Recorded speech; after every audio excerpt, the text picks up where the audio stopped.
Hello, hello, hello. It's Laura. It's episode 3 of This Awakening Life.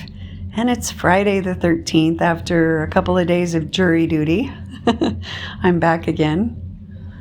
And I'm sitting here in the afternoon instead of the morning. I don't have my cup of coffee, but I think I can still do this. Coffee just seems to prime the pump, But I thought I would talk a little bit about manifesting because tomorrow I have a Reiki mentoring group that I'll be hosting. These are some of my Reiki students who have decided that they want to get together twice a month and talk about healing and Reiki and other related topics. Plus, we do group healing experiences, and then we have breakout share sessions on Zoom, or Reiki share sessions.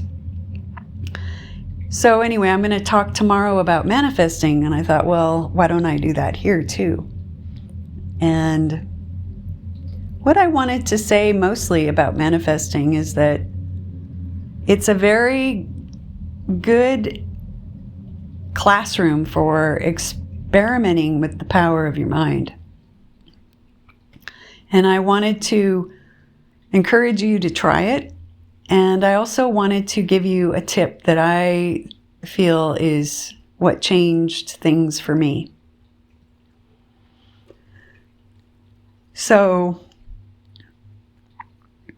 you can do this any way that you want, but if you imagine in some way the thing that you wish you could have, maybe it's a trip to Hawaii, or it's a perfect companion, or it's more money, or it's a car, or whatever it is, all those things,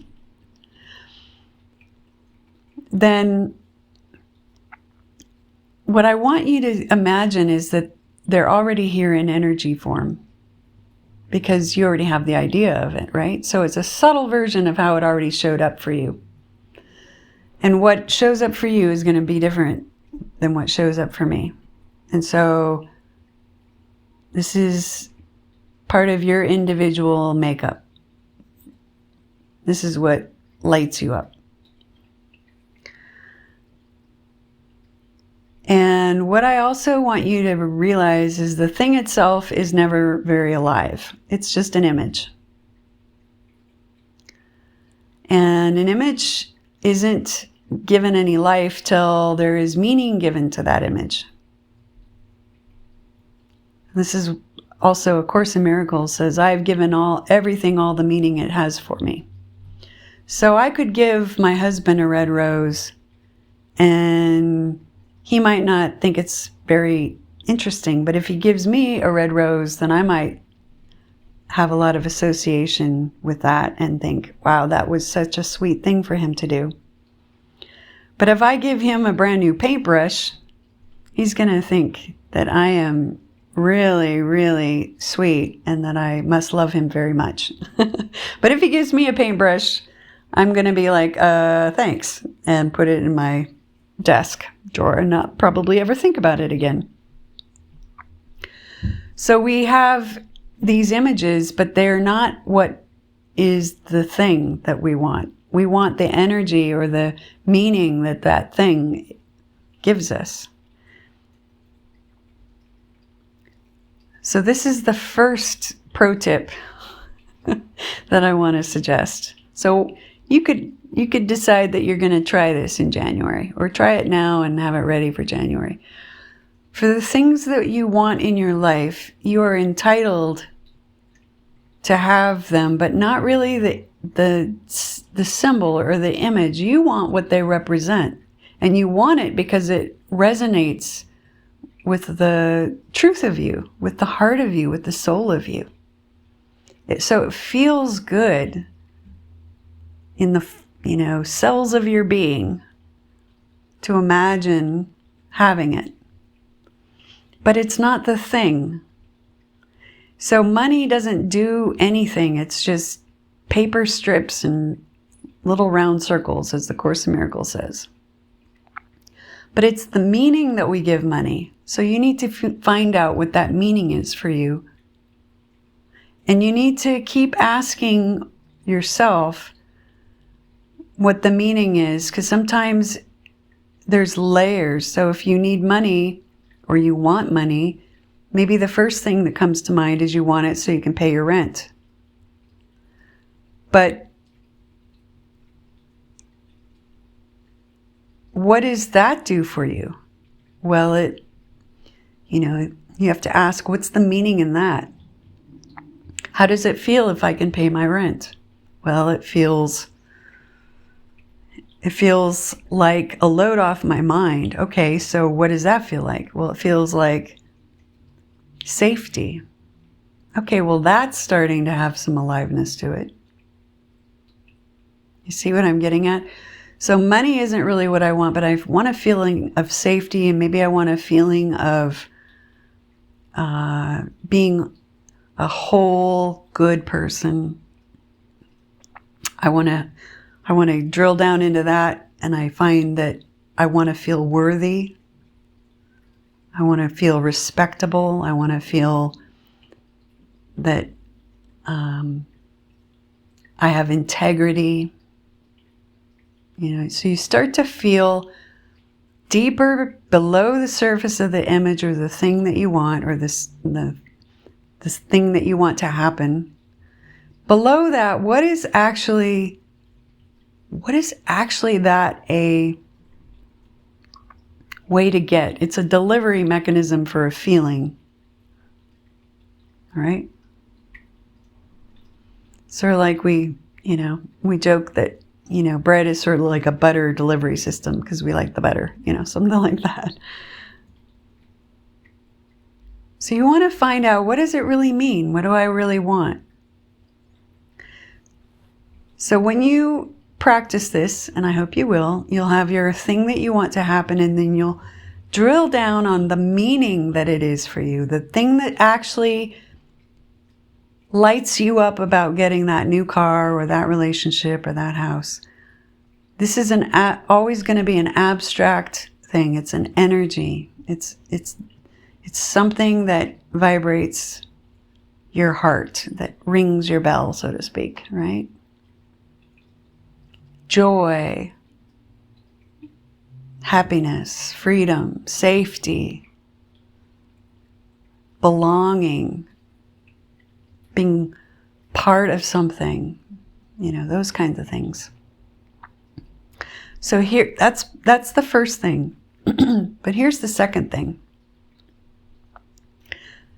The second thing is that more than likely you have an investment in a story about not having that thing.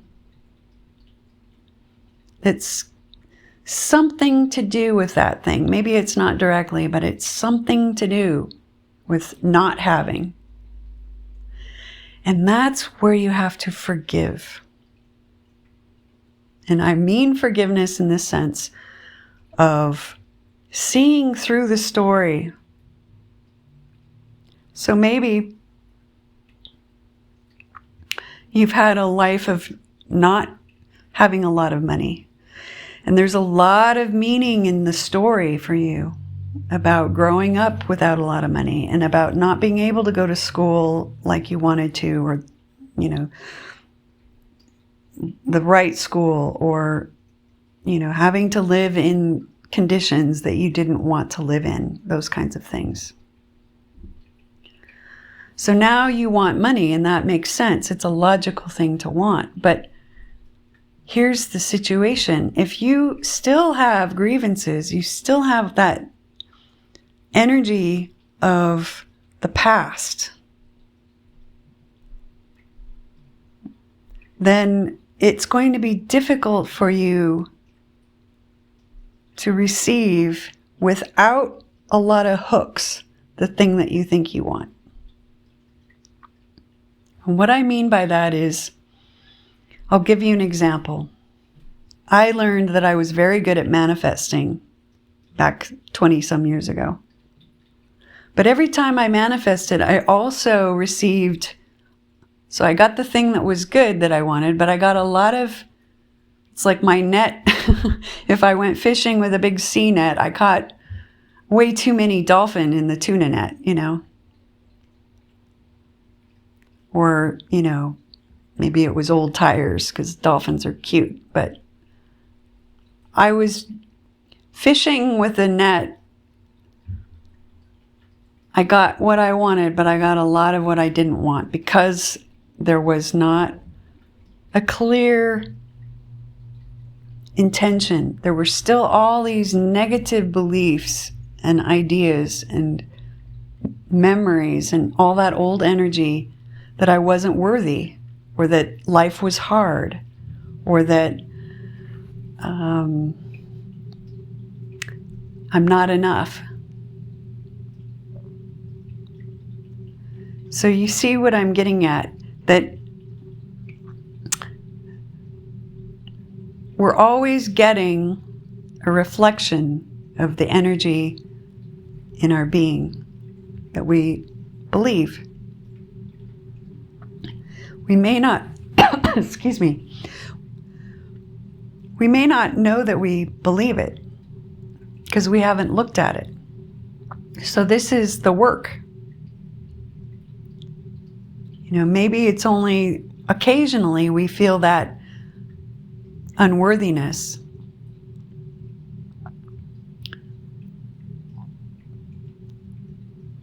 And I'm also, not saying we need to be perfectly free of those old ideas, because we're all, probably most of us anyway, works in progress. So we continue to chip away at our core issues until they really are gone. And that's totally fair. But if we just jump to manifesting, and we can imagine being on that vacation in Hawaii and looking great in the swimsuit and having extra money and having a great car and a house and all that stuff. We can have some of those things come in, but more than likely they're gonna have strings attached.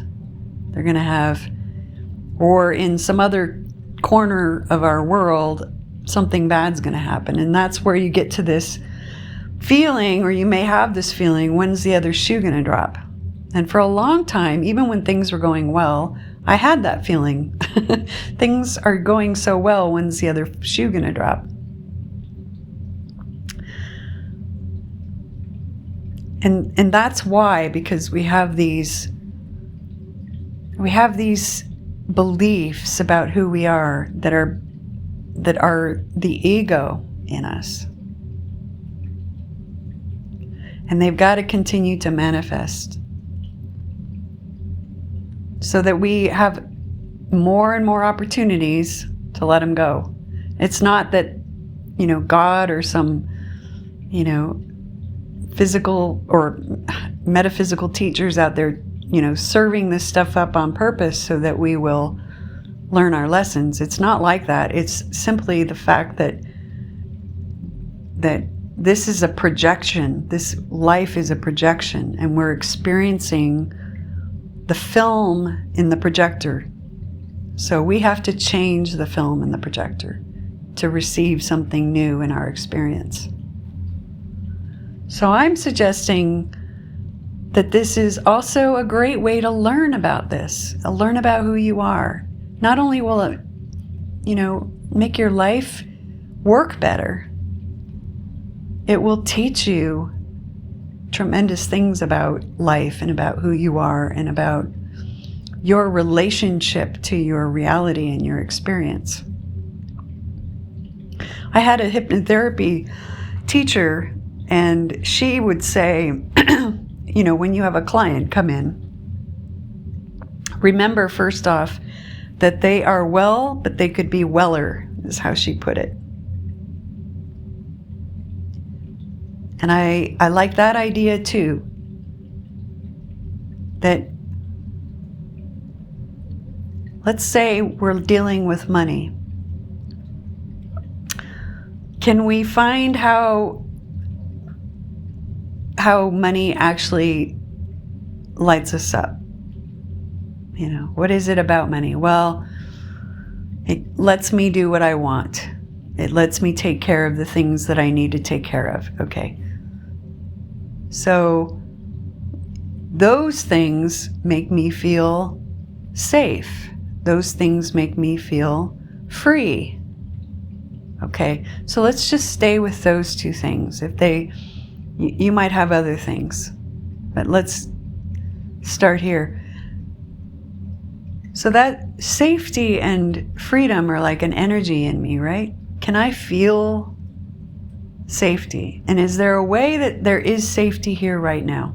And is there a way that freedom is here right now?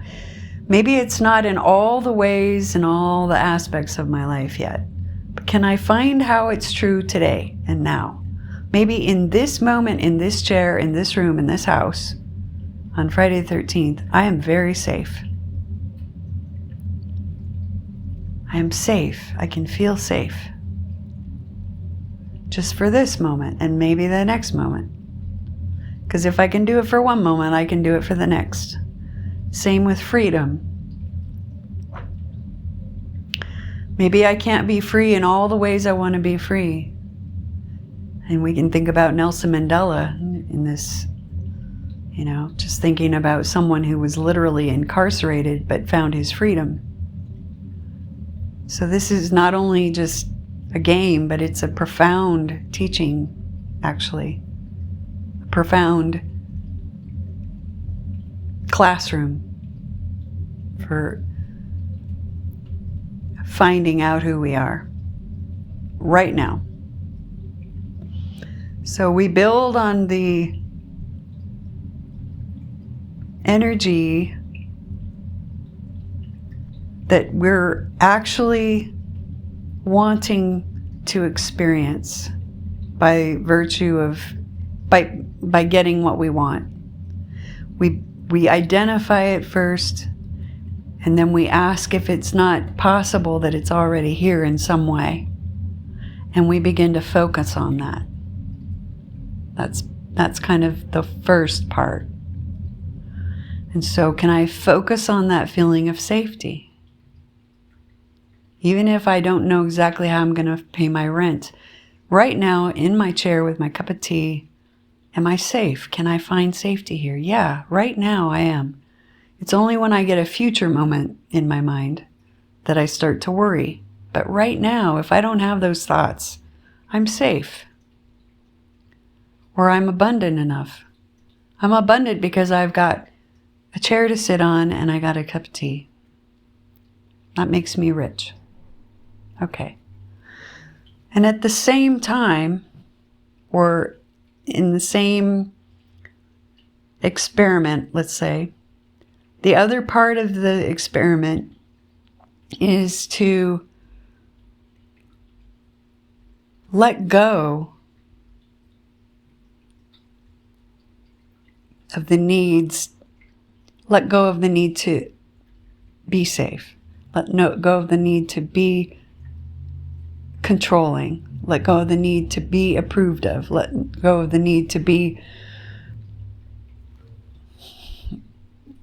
abundant in some specific way. And the reason that we're letting it go is that by holding on to those needs, that's like holding on to, I don't have it.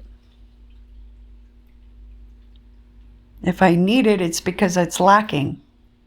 So can I let that go? Those needs do not remain true to the higher self, to the true self of me. Only a separate self would have those needs, right? Because the true self is expanded and eternal and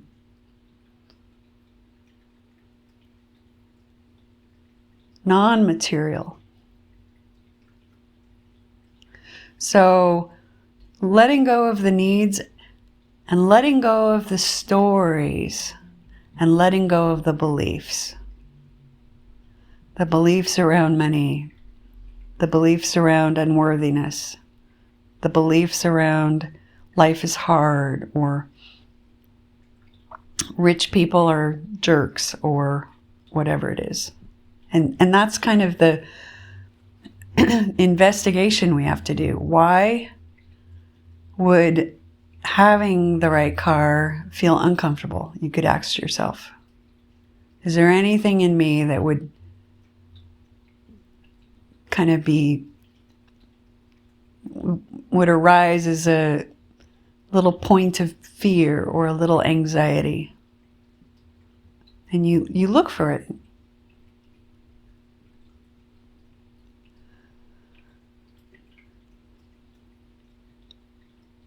So you're deleting the old egoic programming, and you're turning your attention towards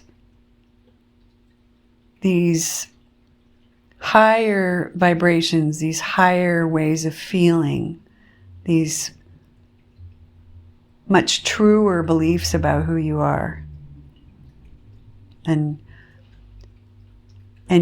it's all kind of like on this backdrop of trying to manifest, right? Of manifesting a new job.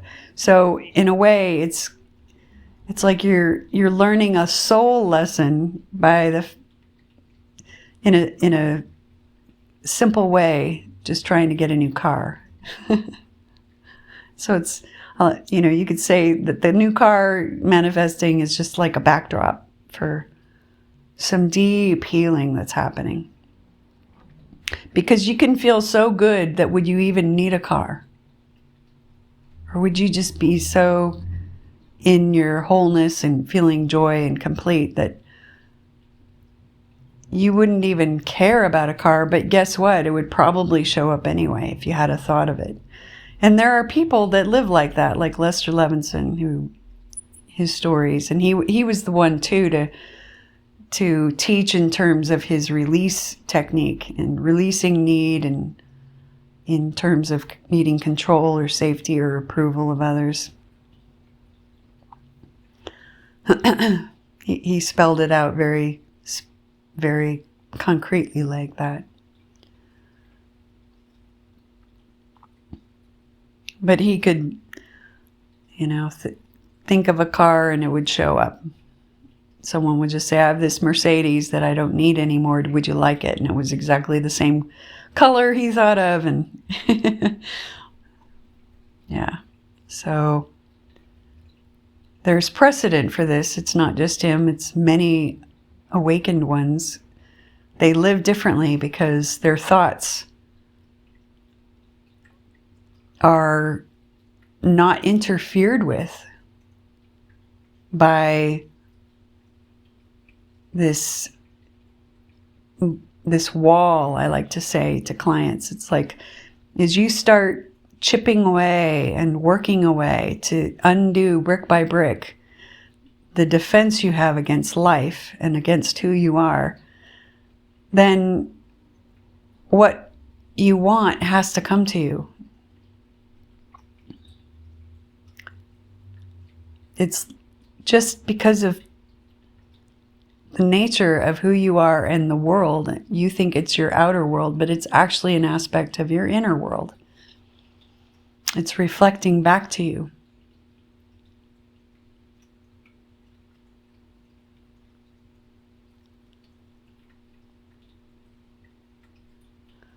So play with it. You have your things that you want.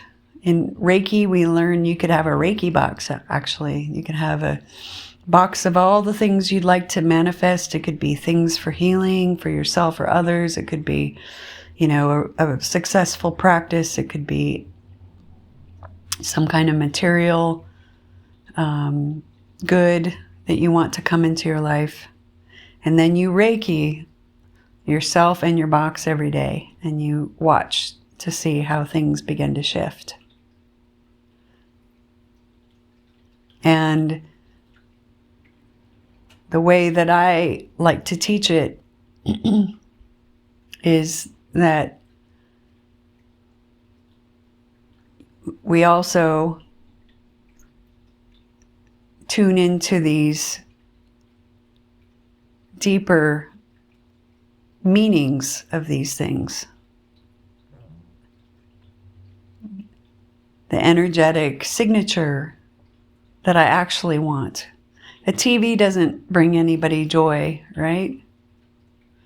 It's just a TV. But what does it mean? What's the interpretation? Well, it means maybe that I'm a good person. I can afford a good TV. I can take care of my family, and I can watch my kids have fun on their video games, or I can share with my kids some movie that we all want to be together and enjoy. So it has way more meaning than just being an object that we take out of a box and plug in and it shows pictures. So get to the bottom of the meaning for you, and then begin to investigate, identify and investigate the stories or beliefs about yourself or your past or your future that are not in alignment with those deeper positive meanings, and be willing to use forgiveness on them. Let them go. Those are the old consciousness, and if we don't let them go, they just keep replicating. And that's what my original manifesting was like. I was getting the good stuff, but I was getting it loaded with all the bad stuff because my old consciousness was still there.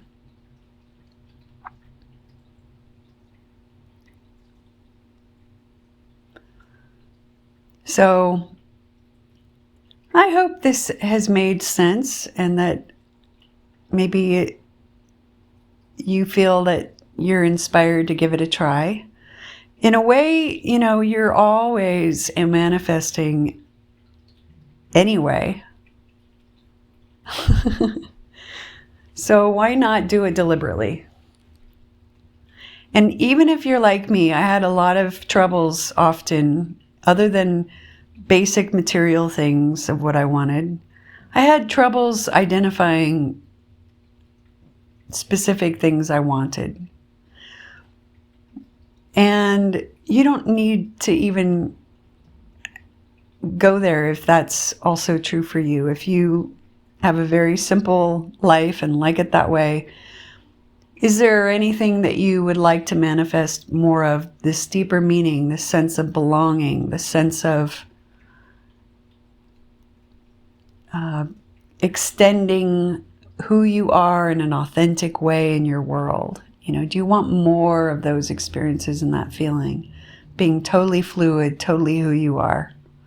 Do you want more feeling of being, an extension of love and kindness? Whatever it is for you. You could just do it on those. And then go to the opposite list and see what inside of you is at odds with that. And then use forgiveness and Reiki and anything else that you might have as a tool. And I like to say, date those things that you put in your box or on your altar or however in your notebook. Date them, because you'd be surprised when you come back later in a few weeks or months and look at those things and notice how they came in. I mean, it's pretty amazing. And maybe they came in differently than you first imagined, but in my experience, they come in usually often better than I could imagine. My imagination isn't as good as the universe and its ability to manifest creatively. Because the universe knows us as one, right? And so the answer that comes from the universe is always a gift to the whole. So if you're in a family, it'll look like something that blesses everyone, for instance, often. Or a teacher, and maybe it blesses your whole school or somehow your community, or, something bigger than just you.